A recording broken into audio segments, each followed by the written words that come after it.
कल वाला टॉपिक एकदम जल्दी से रिवाइज करेंगे। तो कल हमने बात की थी सिलेक्टेबल मार्कर्स की। तो वेक्टर जो हम यूज कर रहे हैं अभी तक, so far we have talked about plasmids. तो जो हम प्लास्मिड यूज कर रहे हैं उसके अंदर कौन सी चीजें होनी चाहिए। तो एक आपने मुझे बताया था कि बहुत जरूरी है किसका होना, और आई सीक्वेंसेस का होना। So what should be present? ORI sequences, origin of replication should be present. दूसरा, कोई तरीका होना चाहिए जिससे हम नॉन ट्रांसफॉर्मेंट्स को एलिमिनेट कर सके और ट्रांसफॉर्मेंट्स का सिलेक्टिव ग्रोथ प्रमोट कर सके। तो उसके लिए हमारे पास क्या है? उसके लिए हमारे पास सिलेक्टेबल मार्कर है। What do we have for that? We have selectable marker. With selectable marker तो उसके लिए कुछ जीन्स हो सकती हैं जो प्लास्मिड्स में होती हैं स्पेसिफिकली, जैसे कि एंटीबायोटिक रेजिस्टेंस जीन, इसको ऊपर ले लेते हैं। Next is genes for toxic substances, genes for tumour formation and genes for nitrogen fixation. ये सारी चीजें हो सकती है which can act as a selectable marker, जिससे आप ट्रांसफॉर्मेंट्स और नॉन ट्रांसफॉर्मेंट्स को डिफरेंशिएट कर पाएंगे। तो यहाँ पे हमने लिया था एंटीबायोटिक रेसिस्टेंट जीन। तो एंटीबायोटिक्स कौन कौन से हैं to which the genes can be resistant? Ampicillin, chloramphenicol, tetracycline. ये सारी चीजें हम मीडियम में ऐड कर सकते हैं और फिर उसमें प्लास्मिड जो हमने लिया है, ट्रांसफॉर्मेंट प्लास्मिड, वो जाएगा इकोलाई के अंदर और उस इकोलाई को हमको ग्रो करना है in the medium containing these antibiotics. So that is what we did yesterday. There's one more thing we did yesterday and that was, next slide लेते हैं। तो हमने देखा था कि वेक्टर में ना बहुत सारी चीजें होनी चाहिए। कौन सी चीजें वेक्टर में होनी चाहिए? तो पहले मैं ये स्क्रीन को क्लियर कर देती हूँ। Okay, so a vector should be having, what should the vector have? It should have at least one, recognition site जिससे कि restriction endonucleases वहां पे क्लीव कर सके। वही restriction endonuclease का recognition site फॉरेन डीएनए में भी होना चाहिए और हम दोनों को सेम रेस्ट्रिक्शन एंजाइम से क्लीव करेंगे या तो कट करेंगे। ठीक है, वेक्टर को भी और फॉरेन डीएनए को भी। हम बात कर रहे थे एक वेक्टर की जिसका नाम है PBR322। तो उसके अंदर हम डायग्राम्स फिर से देखेंगे। There were recognition sites for so many restriction enzyme. तो एक रेस्ट्रिक्शन एंजाइम हमने ले लिया BAM-H1। अब देखो, रेस्ट्रिक्शन एंजाइम का रिकॉग्निशन साइट और रेजिस्टेंस जीन का न्यूक्लियोटाइड सीक्वेंस दोनों साथ साथ में प्रेजेंट है।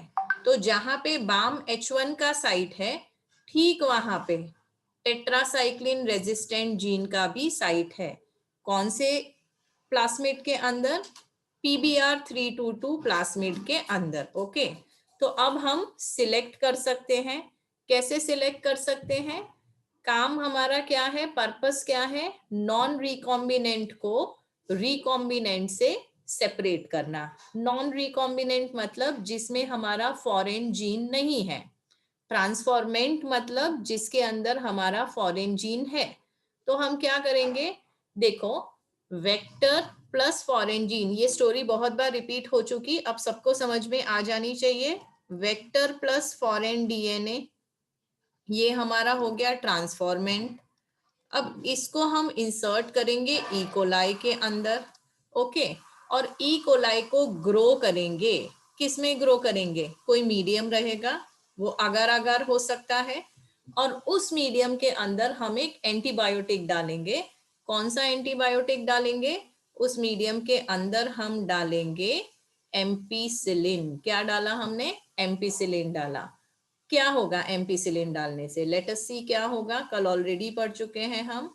सो let's go to the next slide and clear all the drawings. Okay, क्या हुआ जब हमने एम्पीसिलिन कंटेनिंग मीडियम में, so what I have done is I have grown the transformants in ampicillin containing medium, मतलब जो जिसके अंदर मेरा प्लास्मिड प्लस फॉरेन डीएनए है, और वो ऐसा वाला जो ई कोलाई के अंदर है उसको मैं बोलूंगी ट्रांसफॉर्मेंट, और उसको मैंने किस में ग्रो किया, एम्पीसिलिन कंटेनिंग मीडियम में ग्रो किया। तो जो मेरा रिकॉम्बिनेंट है वो एम्पीसिलिन वाले मीडियम में तो ग्रो करेगा, बट टेट्रासाइक्लिन वाले मीडियम में ग्रो नहीं करेगा। टेट्रासाइक्लिन वाले मीडियम में ग्रो क्यों नहीं करेगा, क्योंकि यहाँ पे देखिए मेरा जो टेट्रासाइक्लिन रेसिस्टेंस था वो कहाँ था। So if you see this, tetracycline resistance यहाँ पे था, और यहाँ पे बाम H1 भी था। तो जैसे ही मैंने अपना जीन यहाँ पे क्लोन किया, फॉरेन जीन मैंने यहाँ पे क्लोन किया यही वाले साइट में, तो क्या हुआ, टेट्रासाइक्लिन रेसिस्टेंट का जो न्यूक्लियोटाइड सीक्वेंस है वो डिस्टर्ब हो गया, और इसकी वजह से अब ये टेट्रासाइक्लिन रेसिस्टेंस नहीं है, क्योंकि ये रेसिस्टेंट को मैंने तोड़ दिया है। यहाँ पे ये सीक्वेंस के बीच में मैंने अपना फॉरेन डीएनए क्लोन कर दिया है, तो अब इसके पास टेट्रासाइक्लिन रेसिस्टेंस नहीं है, लेकिन एम्पीसिलिन रेसिस्टेंस तो अभी भी है। तो आप कैसे पहचानेंगे ट्रांसफॉर्मेंट और नॉन ट्रांसफॉर्मेंट को, आप ऐसे पहचानेंगे कि जो भी स्लाइड है, स्लाइड नहीं सॉरी, जो आपका ट्रांसफॉर्मेंट है, okay, so again let me highlight it, आपके जो ट्रांसफॉर्मेंट्स हैं वो एम्पीसिलिन वाले मीडियम में ग्रो करेंगे, बट टेट्रासाइक्लिन वाले मीडियम में ग्रो नहीं करेंगे।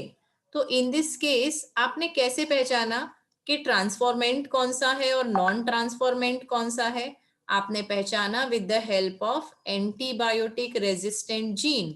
इसलिए what has helped you in selection is antibiotic resistant gene। इतना क्लियर है बच्चों?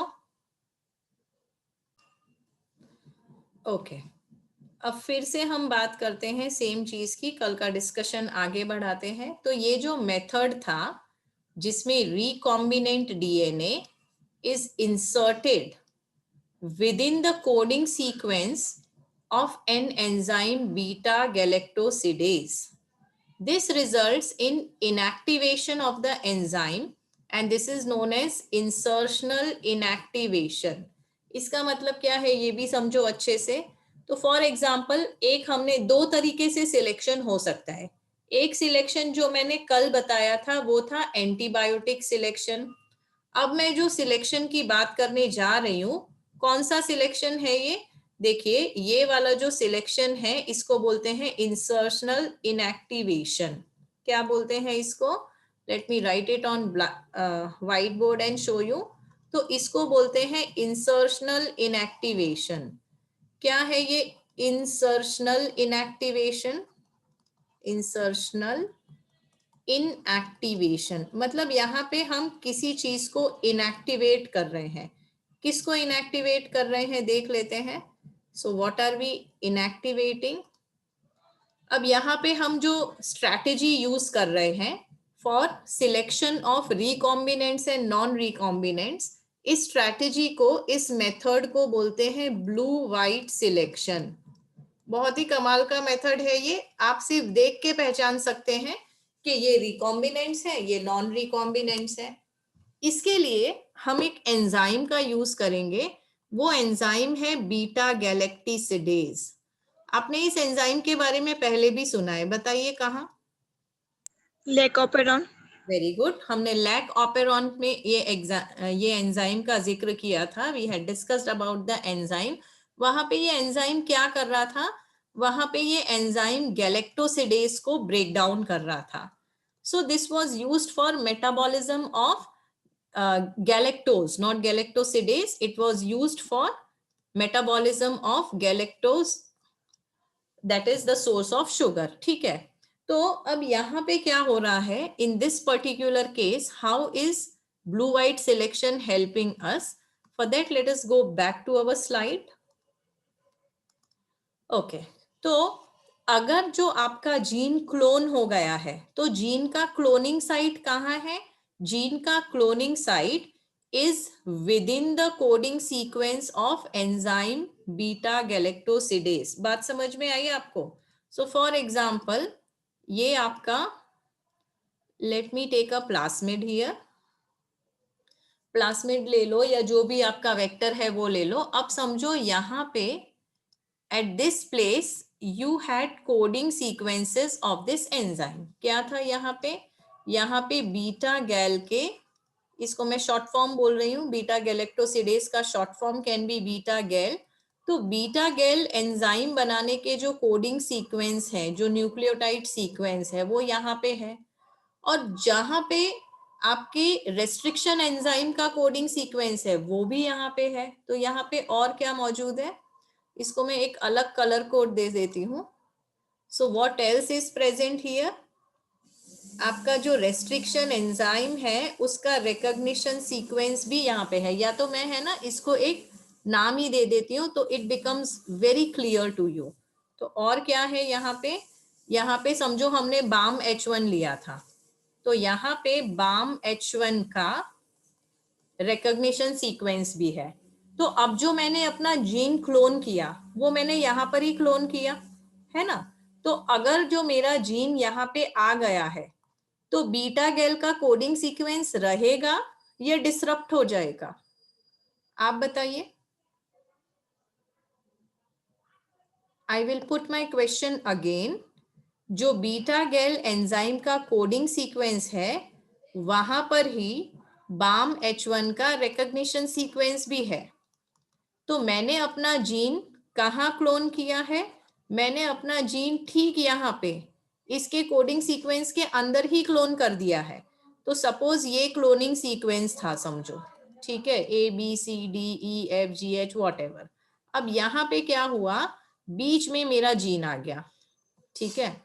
तो क्योंकि बीच में मेरा जीन आ गया यहाँ पे, ये इतनी चीज चली गई, इसकी जगह क्या आ गया, इसकी जगह मेरा जीन आ गया, DNA।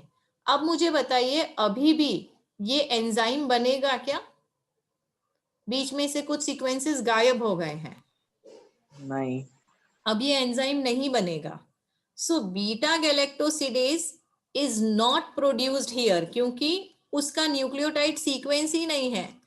तो ट्रांसक्रिप्शन ट्रांसलेशन कहाँ से होगा, नहीं होगा। तो अब ये पर्टिकुलर ई कोलाई के पास बीटा गैलेक्टोसिडेज एंजाइम नहीं है, तो वो क्या नहीं कर सकता, वो गैलेक्टोज को मेटाबोलाइज नहीं कर सकता। इतना क्लियर है आपको? Yes. ठीक है, कमिंग बैक टू दिस। तो देखिए हमने यहाँ पे क्या किया है, हमने यहाँ पे रिकॉम्बिनेंट DNA को, so what we have done essentially is, हमने यहाँ पे रिकॉम्बिनेंट DNA को कहाँ इंसर्ट कर दिया, with in the coding sequence of enzyme beta galactosidase. इसकी वजह से क्या हो गया, इसकी वजह से एंजाइम इनएक्टिवेट हो गया। इसलिए इस मेथड को क्या बोलेंगे, इसको इंसर्शनल इनएक्टिवेशन बोलेंगे। क्या बोलेंगे इस मेथड को, बताइए। Insertion. insertional Activation. क्या इनएक्टिवेट हुआ यहाँ पे,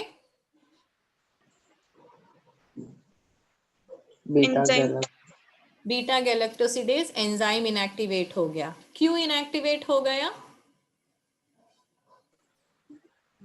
वो इंसर्शनल एक्टिवेशन का बॉन्ड आ गया इसलिए। क्योंकि हमने अपना जो रिकॉम्बिनेंट DNA था वो उसके कोडिंग सीक्वेंस में ही इंसर्ट कर दिया, इसलिए वो एंजाइम इनएक्टिवेट हो गया। अब एंजाइम इनएक्टिवेट होने से क्या हुआ, देखो, there is a presence of chromogenic substrate. Chromogenic मतलब something which gives colour, substrate मतलब जिसपे एंजाइम एक्ट करने वाला है। जैसे अगर बीटा गैलेक्टोसिडेज गैलेक्टोज पे एक्ट करने वाला था तो गैलेक्टोज हो गया इसका सबस्ट्रेट। तो in this case what is the substrate, substrate is galactose. Okay, अब the presence of chromogenic substrate gives blue colored colonies if the plasmid in the bacteria does not have an insert, whereas recombinants do not produce any color। मतलब क्या है इसका, जहां पे सो let me show it on the board. तो हमारे पास दो तरह की चीजें थी। कौन से दो तरह के प्लास्मिड्स थे हमारे पास? रिकॉम्बिनेंट और नॉन रिकॉम्बिनेंट। तो दो तरह के प्लास्मिड थे मेरे पास। जो नॉन रिकॉम्बिनेंट था उसके पास मेरा फॉरेन डीएनए नहीं है, और जो रिकॉम्बिनेंट था उसके पास मेरा फॉरेन डीएनए है। तो इसको मैं लिख देती हूं नॉन रिकॉम्बिनेंट, और इसको मैं लिख देती हूं रिकॉम्बिनेंट। ये रिकॉम्बिनेंट क्यों है?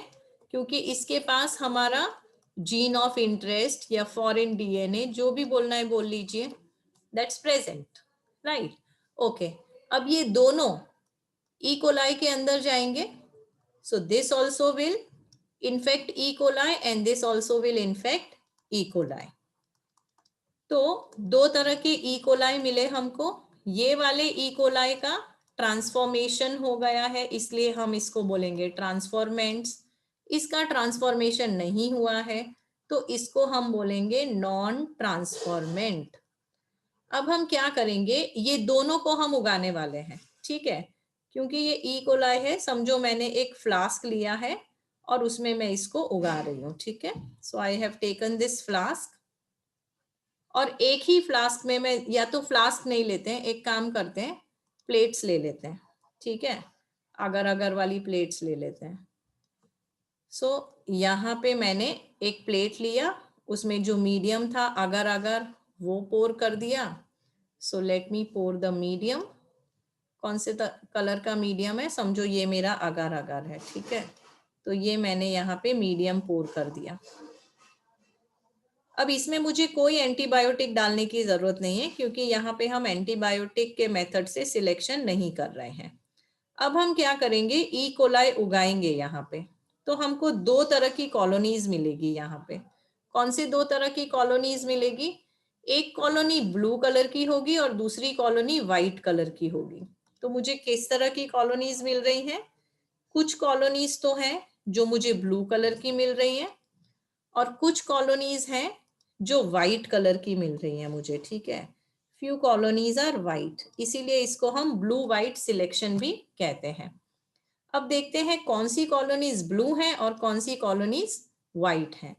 तो देखो, the presence of chromogenic substrate gives blue colour if blue colonies, if the plasmid in the bacteria does not have an insert, यानी जो नॉन रिकॉम्बिनेंट है वो ब्लू कलर की है, और जो रिकॉम्बिनेंट्स हैं वो व्हाइट कलर की हैं।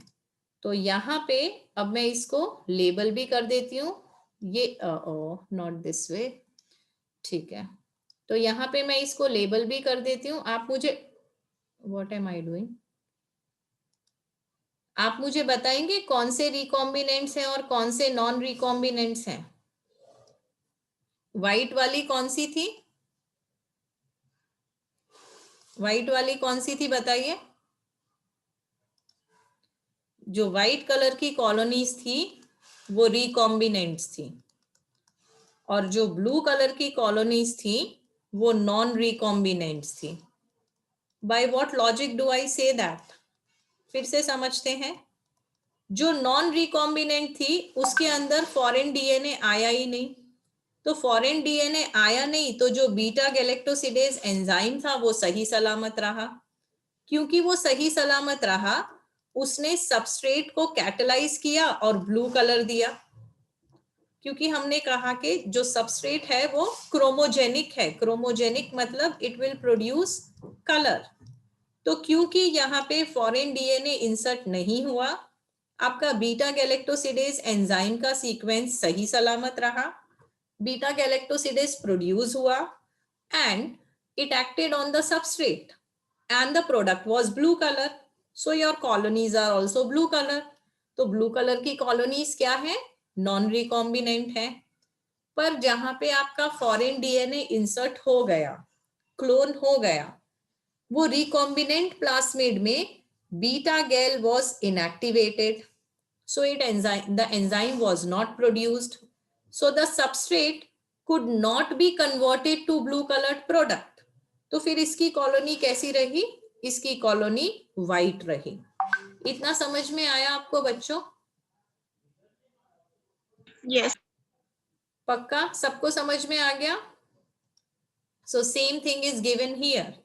What is given here? The presence of, ध्यान से सुनेंगे इसको, ध्यान से समझेंगे. So what is given here? The presence of chromogenic substrate gives blue colored colonies if plasmid in the bacteria does not have an insert. तो जो non recombinant plasmid E coli में गया है तो आपको ब्लू कलर की colonies मिलेगी, whereas recombinant colonies do not produce any color. अगर वो रिकॉम्बिनेंट प्लास्मिड था जिसके अंदर आपका फॉरेन डीएनए था वो व्हाइट कॉलोनीज देंगे. बात समझ में आ गई आपको बच्चों? हाँ. Or no? So that's known as blue and white selection. Now I want the next slide. तो ये सारे तो हमने कल भी देखे थे. वेट, अरे कहाँ पहुंच गई मैं? Uh-oh, where did I reach? Wait.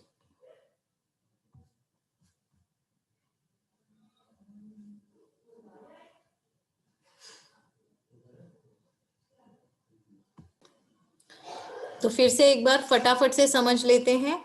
ये आपका प्लास्मिड वेक्टर है, ये आपका फॉरेन डीएनए है.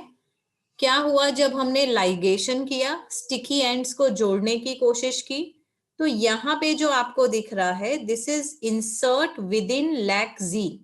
लैक-जी आपका बीटा गैल वाला एंजाइम, ठीक है. तो ये फॉरेन डीएनए जो हमने इंसर्ट किया ये कहाँ जाके इंसर्ट हुआ? जहां पे लैक-जी का एंजाइम था वहीं पे लैक-जी ऑपेरॉन के पास इंसर्ट हो गया. अब ये वाला जो प्लास्मिड है इसको हम रिकॉम्बिनेंट प्लास्मिड बोलेंगे क्योंकि this contains our foreign DNA. This has now gone into E coli, competent E coli.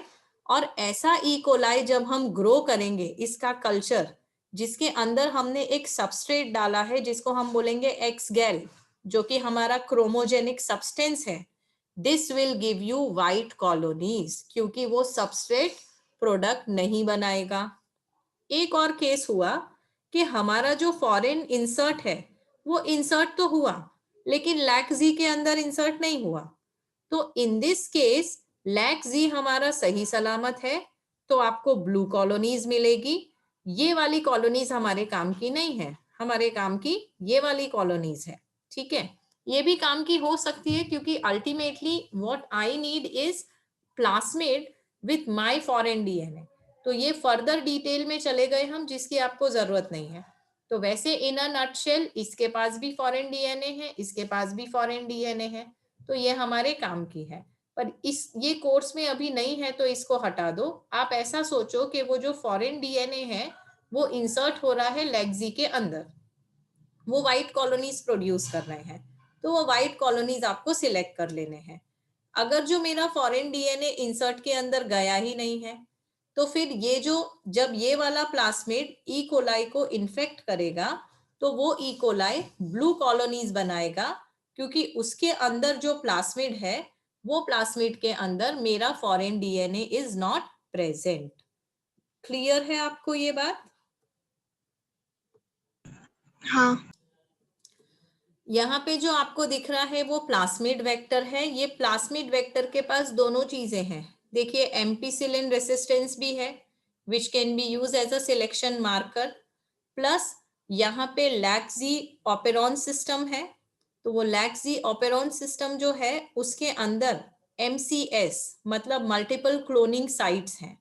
तो अगर आपका फॉरेन डीएनए यहाँ क्लोन हुआ लैक-जी डिसरप्ट हो जाएगा और व्हाइट कॉलोनीज मिलेगी.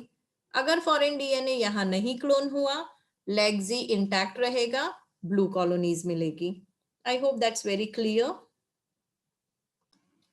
और जब हम रिकॉम्बिनेंट बना के उसको ई कोलाई में इंसर्ट करेंगे फिर ई कोलाई को एक प्लेट में ग्रो करेंगे कल्चर में, जिसमें हमने एक क्रोमोजेनिक सब्सटेंस डाला हुआ है जिसका नाम है एक्स गेल, तो फाइनली हमको इस तरह की कॉलोनीज दिखेगी। तो अब आप मुझे बताइए हमारे काम की कॉलोनीज कौन सी है, व्हाइट वाली या ब्लू वाली? White. Very good. हमारे काम की जो कॉलोनीज है वो ब्लू व्हाइट वाली कॉलोनीज है, और इसको बोलते हैं ब्लू व्हाइट सिलेक्शन।